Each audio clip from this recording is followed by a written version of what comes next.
had a dream once, and in the dream, I was asked to sit in the back seat of the car and not drive the car anymore. They had a new driver. And so I was curious, and I sort of thought to myself, well, I'm a good driver, okay. But it was sort of like a father asking you to get in the back seat, so you didn't resist it too much. You just decided to do what he said. So I got into the back seat of the car, and I wondered who they were going to get to drive. And I looked up, and I saw this huge breast. This was a dream, right? Who can't see at all. And so there was the non-seer, and the tenderness was basically driving my car. And I woke up from this dream. But what it showed me was that what I loved was that the tenderness was directing my life, that the being was directing the movement of my form. I loved that. But in that, at times, it feels very passive, because in your allowing things, appearances to be what is without resisting the appearances, and there's magic that happens too. There's absolute magic that happens when you really allow the river to move your life. But there's also times where I guess there's the pressure and the idea of creating my reality and being responsible and to flower my dreams without using the will. And so my question, and I might be missing a piece or might be naive, which is absolutely fine. My question is that we have the human will. And there's an idea that should be directing, including with the source of life.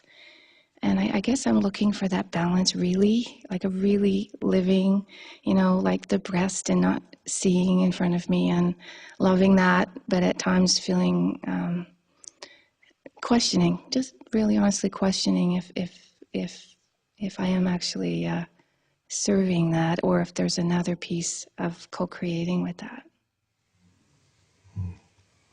Thank you.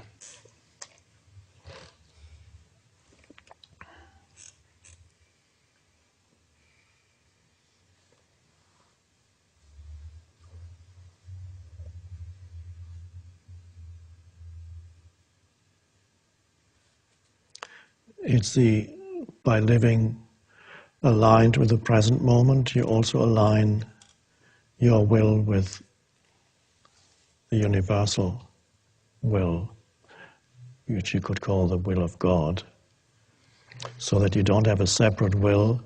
The separate will wants to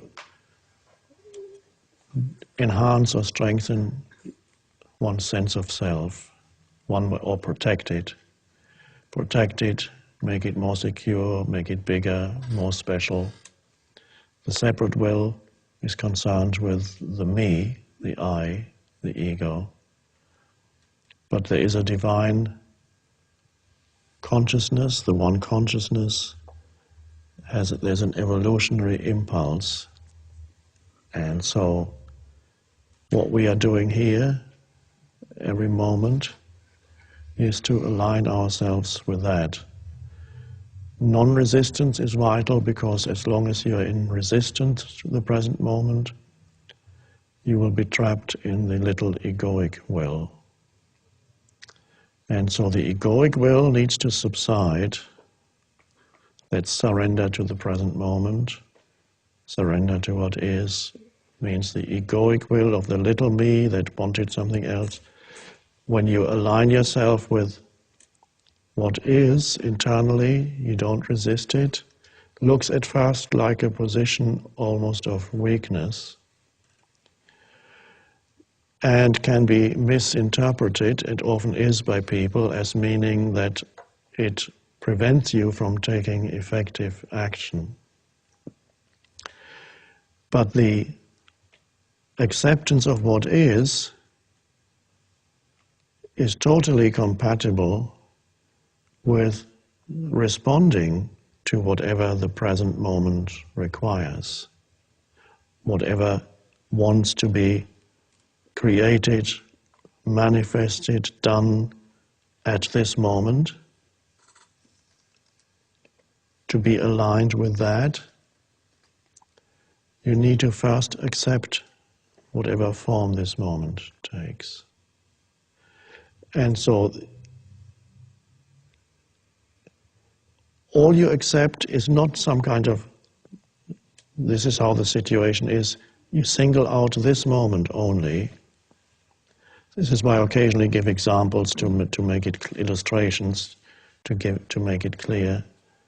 For example, when you are ill, you don't go around and say, okay, I need to accept this illness. I need to accept the fact that I'm ill.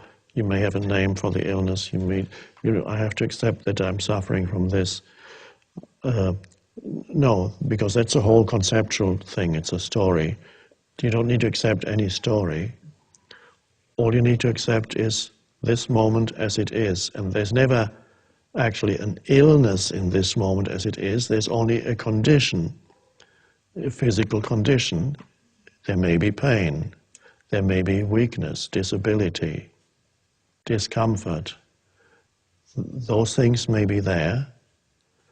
And that's the only thing you accept. That's the singling out just this moment is as it is now. Or some external situation. The example I gave somewhere else is you're stuck in the mud somewhere, and so you're stuck in the mud and you don't say, okay, I'm in the mud, I have to accept it, and here I am. I'm not taking any action because you have to accept what is. No. This moment is already always as it is. There's nothing you can do about that. And that's what you accept.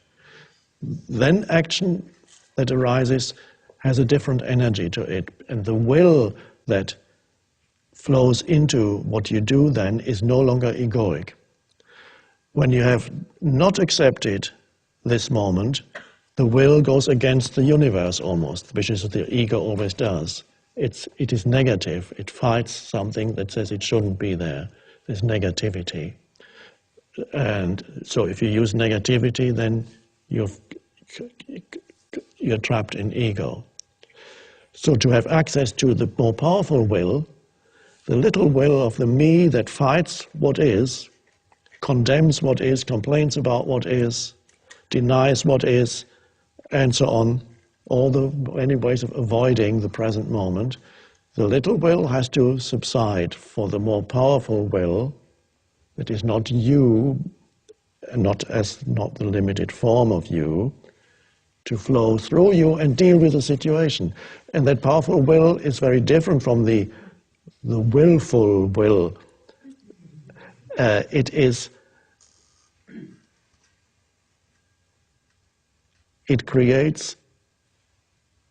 not isolated from the totality. It does not isolate itself from the totality. It's one with the totality. So when that operates, another word for that universal is intelligence. It's only that when you look at a situation, completely accept the isness of this moment, and then, of course, action may be required. And once this opening is there, through acceptance, the next step you take to get out of the mud or whatever it is will be much more powerful. There's no struggle anymore. There's just powerful right action. There's a Buddhist term, right, one of the many things, right action. Of course, right action can only arise out of the right state of consciousness. If there's no right state of consciousness, you cannot cultivate right action. So you have to get out of ego first before you can have right action. So I believe probably the Buddha was talking about that which flows from the awakened state of consciousness is right action. And so the greatest strength is to surrender the little will, and the simple, tiny act of surrender of the little will is to say yes to the present moment. It's not a big thing. I have to let go of my will. No, just say yes to what is, because it already is anyway. Why complain about something that is? insane but normal, nothing personal. Normal means insane in this world. So just to give up the egoic will, really all you have to do is not complain about what is, be aligned with the isness, people, situations, whatever. It is already as it is. It's the inevitability of is. Become friendly with is, then you become you become intelligent for the first time. Even if you were the greatest intellectual before, it's not true intelligence. It's very limited intelligence. You might have 2 PhDs or 3 and can still be totally dysfunctional in your life. Could be. Now, this tiny you contact, suddenly you're in touch with that. Through the simple act of surrender to the inevitability of the present moment, another energy comes. You could call that universal will, you could call that intelligence, and you could call that the creative solution to whatever the so-called problem is in this moment, the situation is. You could call that power coming in that is greater than the limited power of your mind, or that may use your mind and suddenly you say the right thing if that's what the situation requires. Suddenly the words come. Where do the words come from? You don't know what you're going to say next. They come from a deeper level, and suddenly, because that intelligence uses the mind, then it flows into that. So then you don't create, you just allow. That's how you create, is yes, through allowing. you and the universe, or whatever, the greater totality, become one, and as such it creates through you as this form. That's the beauty of it. So then thought doesn't matter. Well, thought... Because if it's not you, if you're not thought, and you're not creating through the reality of thinking... No, but the unmanifested, when it flows into this world, it assumes form. It may create, suddenly, most thoughts that people have in the unawakened state are just, almost all thoughts are repetitive. Old thoughts, conditioned thinking, conditioned by the past. So all you can rely on then is what you have accumulated in the past. And you will deal with things through conditioned thinking. Now, when the simple act of surrender opens up your mind, it can then be used as an instrument, and then a thought may come in that is original and fresh and new, because that's the birth of form. The birth of form may first of all be the birth of a thought. And then the thought creates a form out there. So the universe then, if it uses you as a vehicle or a channel through which to create, and again we're using language which sounds as if you and that consciousness, the one consciousness, were separate, but it's just words. You're one. It can use your mind and become thought. Thought become words, thought become physical things. So that's the way in which the mind can actually be a helpful tool. Alignment with the greater intelligence, the one consciousness. But it all starts with the present moment and what your relationship is with the present moment, so to speak. Friend or enemy?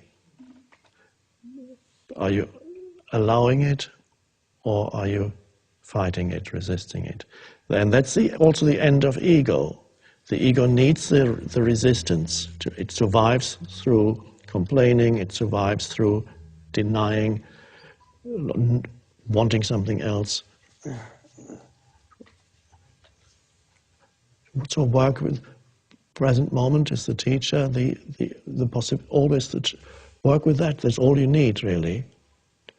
And so that's really then the end of the little will that isn't all that powerful anyway. And whatever it creates more problems.